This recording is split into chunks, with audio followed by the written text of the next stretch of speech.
Hello guys, welcome back to my YouTube channel and Facebook page. আপোনালোক সকলোকে স্বাগতম জনাইছো মোৰ YouTube channel আৰু Facebook page নতুন এটা ভিডিও লৈ। আৰু বৰ্তমান আমি এতিয়া উপস্থিত আছো অসম গ্ৰন্থমেলা আমাৰ লখিমপুৰত হৈ আছে। আৰু ইয়াত আহি ভাবিলো দুখনমান কিতাপ লওঁ আৰু মেইনলি আমি এখন কিতাপ বেছিকে বিচাৰি আছো। সেইখন কিতাপ হৈছে আমাৰ জুবিনদাৰ যি দেউতাকে লিখিছিলে পিতৃৰ দৃষ্টিত জুবিন গাৰ্গ। সেইখন আমি বিচাৰি আছো। আৰু বলক আমি দেখাম আপোনালোকক অসম গ্ৰন্থমেলাত আৰু কি হৈ আছে কিবা অনুষ্ঠান হৈছে নেকি সেইবিলাকো দেখাম বাকি চাই থাকক আৰু ভিডিওটো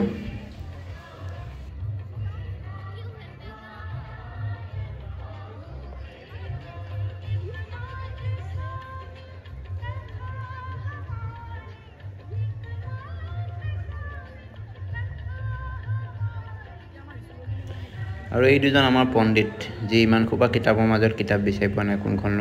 লওঁ কৈ আছে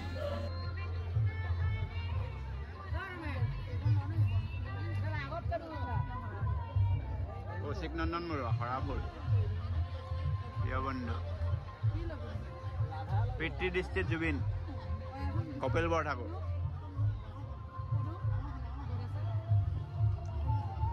নীলিম আকাশ কাশ্যপৰ জুবিন গাৰ্গৰ গান আৰু কবিতা গল্প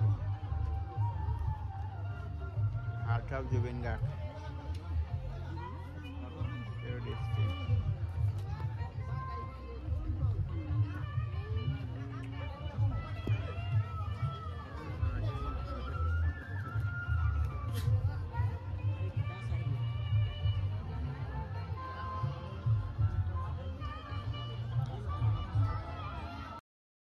আৰু ফাইনালি হাতত তুলি ললো পিতৃ দৃষ্টিত জুবিন কপিল ঠাকুৰৰ ধুনীয়াকৈ পঢ়ি পিনি কিমান মানে এক্সাইটেড হৈ আছো পঢ়িবৰ কাৰণে বাকি আপোনালোকেও পঢ়িব সকলোৰে কিতাপৰ দোকানে পাই যাব তাৰপিছত ললো শ্ৰীকৃষ্ণৰ গীতাখন আৰু আমি তিনিওৱে ভিডিও এটা কৰিছে হেৰি ভাবিছে ফটো মাৰিছে পোষ্ট দিছে মই কৈছো যে ফটো নহয় ভিডিওহে তাৰপিছত বাকি জুবিন গাৰ্গৰ হৈ তিনিখন কিতাপ ললো এই তিনিখন জুবিন গাৰ্গৰ সৃষ্টি পিতৃ দৃষ্টিত জুবিন হাৰ্ট অফ জুবিন গাৰ্গ আৰু এয়া জুবিন গাৰ্গৰ শুৱনি প্ৰেক্ষাগৃহত বৰ্তমান সময় এতিয়া ৰাসৰ বতৰ সেইকাৰণে এয়া কৃষ্ণ আৰু ৰাধাই ধুনীয়াকৈ নাচি আছে ইমানে আৰু দেখালো আপোনালোকক গ্ৰন্থমেলাত আৰু কি দেখাম যিমানখিনি দেখাব পাৰিলো সিমানখিনি দেখালো এতিয়া আমি কিবা এটা খাই বৈ আৰু ঘৰলৈ যোৱাহে কথা